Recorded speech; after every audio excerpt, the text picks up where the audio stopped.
వ్యాధి లేని ఆరోగ్యం, వేదన లేని మనసు. ఈ రెండు ఎవరికి ఉంటాయో మనిషి తరగని ఆస్తులు ఇవే కాదంటారా? అప్పు అయ్యేలా ఖర్చు, ఆలస్యం అయ్యేలా నడక, అజీర్తి అయ్యేలా తిండి, వ్యర్థం అయ్యేలా పని. ఈ గుణాలు ఉన్న మనిషి ఉన్నా కూడా లేనట్టే. ఇది అక్షర నిజం. క్రమశిక్షణ లేకపోతే బుద్ధి నిలకడగా ఉండదు. అలాగే మనసు ఏకాగ్రత ఉండదు. ఇక ఏకాగ్రత లేకపోతే ప్రశాంతత ఉండదు. ప్రశాంతత లేకపోతే జీవితంలో సుఖం అనేదే ఉండదు. విధి అనేది 1000 తలుపులను మూసివించినా కూడా ప్రయత్నం అనేది మాత్రం ఒక్క కిటికీనైనా తెరుస్తుంది. అందుకనే జీవితంలో ప్రయత్నానికి మాత్రం ఎప్పుడూ ఆపకండి. నమ్మకంతో ఉండండి, ఇంకా ధైర్యంతో కూడా ఉండండి.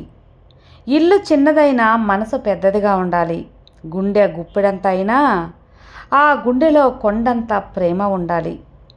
డబ్బులో పేదవారు అయినా సరే గుణంలో శ్రీమంతులుగా ఉండాలి.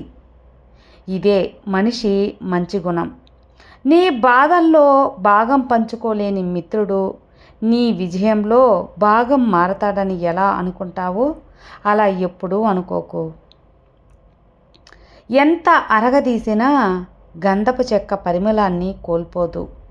అలాగే ఎన్ని కష్టాలు ఎదురైనా సరే ధీరుడు ఆత్మవిశ్వాసాన్ని ఎప్పుడూ కోల్పోడు కూడా. ఈ ప్రపంచంలో అందరూ మంచివాళ్ళే. మోసం చేసే సమయం వరకు రానంత వరకు అందరూ మంచివారే. బరువులు మోసేవాడి కంటే బాధ్యతలు మోసేవాడే గొప్పవాడు. అలాగే డబ్బు ఉన్నవాడి కంటే మర్యాద తెలిసిన వాడే గొప్పవాడు కాదంటారా? నిజమే కదా.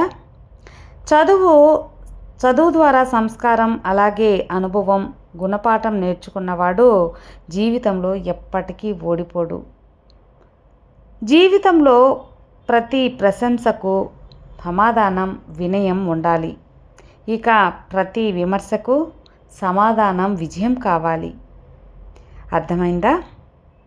సుఖాలలో పట్టుకున్న చేతుల కంటే కష్టంలో వదిలేసిన చేతులే ఎప్పటికీ గుర్తుండిపోతాయి. గుర్తుంచుకొని నడుచుకోండి. వినేటప్పుడు వినయంతో వినాలి. మాట్లాడేటప్పుడు మర్యాదగా మాట్లాడాలి. అడిగేటప్పుడు ఆప్యాయతంగా అడగాలి.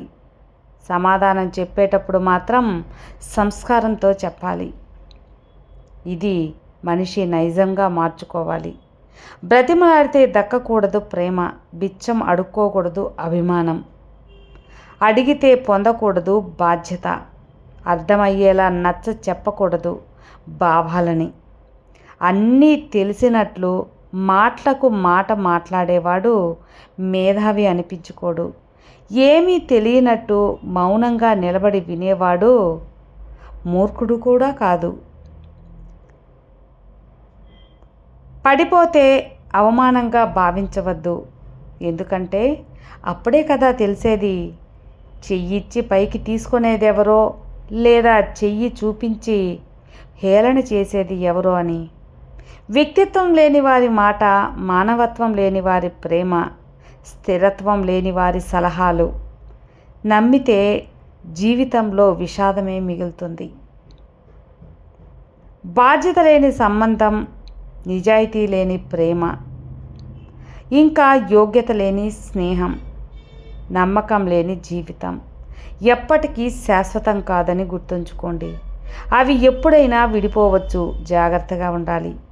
భగవంతుడు పులికి విందు కోసం మాత్రమే జింకను పుట్టించి ఉంటే జింకను వేగంగా పరిగెత్తే కాళ్ళని ఇచ్చి ఎందుకుంటాడు?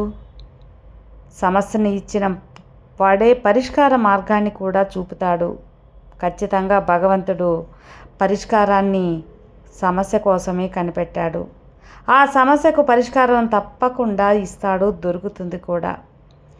నిజం చెప్పాలంటే నీతిగా ఉండాలి. ఇక మంచి చెయ్యాలి అంటే మనసు ఉండాలి కాదంటారా?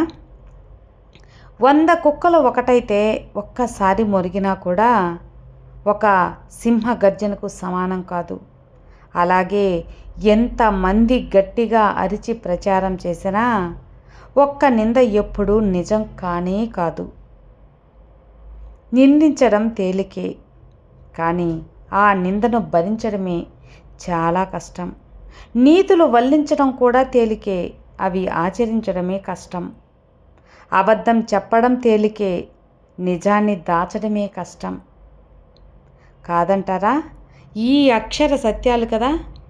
100 మంది శత్రువుల కన్నా ఒక్క నమ్మక ద్రోహి చాలా ప్రమాదకరం. నీ మంచిని కోరుకునే వాళ్ళని దూరం చేసుకోవద్దు, అలాగే నీ చెడు కోరే వాళ్ళని నీ దగ్గరకు రానివ్వవద్దు. ఎందుకంటే విషం చిందే పాముల నుండి సునాయాసనంగా తప్పించుకోవచ్చు, కానీ మేకవన్నె పులుల నుంచి మాత్రం తప్పించుకోవడం చాలా కష్టమే. కాళ్ళు తడవకుండా సముద్రాన్ని దాటిన మేధావి కూడా కళ్ళు తడవకుండా జీవితాన్ని దాటలేడట. ప్రయత్నించనిదే సమాధానం దొరకదు, ప్రయత్నించనిదే కోరుకున్నది దక్కదు. అలాగే అడుగు వెయ్యనిదే కాలం నిన్ను కదలనివ్వదు. గెలవాలి అంటే ఖచ్చితంగా కష్టాలను ఓర్చుకోవలసి ఉంటుంది. ఇక బతకాలి అంటే ఇష్టాలను మార్చుకోవలసి ఉంటుంది. గుర్తుంచుకొని నడుచుకోవాలి. విజయాన్ని సాధించిన వ్యక్తి కాదు, విలువలను కలిగిన వ్యక్తిగా ఉండాలి. అలా మారడానికి ప్రయత్నించాలి. మిమ్మల్ని చులకనగా చూసేవారి నుండి, పరిష్కారం లేని గొడవల నుండి, మీ విలువ తెలియని వారి నుండి, మీ మనసుని కష్టపెట్టే విషయాల నుండి ఎంత దూరంగా ఉండగలిగితే అంత మంచిది. మీ ఆరోగ్యానికే మంచిది. ఇక అందరూ కూడా జీవితంలో ఎప్పుడూ ధైర్యంగా ఉండాలి. ఏ కష్టాన్నైనా ఎదుర్కొనే మన ధైర్యాన్ని పెంచుకోవాలి. విన్నారు కదండి. ఈ వీడియో నచ్చితే లైక్ చేయండి, షేర్ చేయండి, సబ్స్క్రైబ్ చేసుకోండి. మరో మంచి వీడియోతో మళ్ళీ కలుద్దాం. అంతవరకు have a good day friends. Thank you for watching. Bye.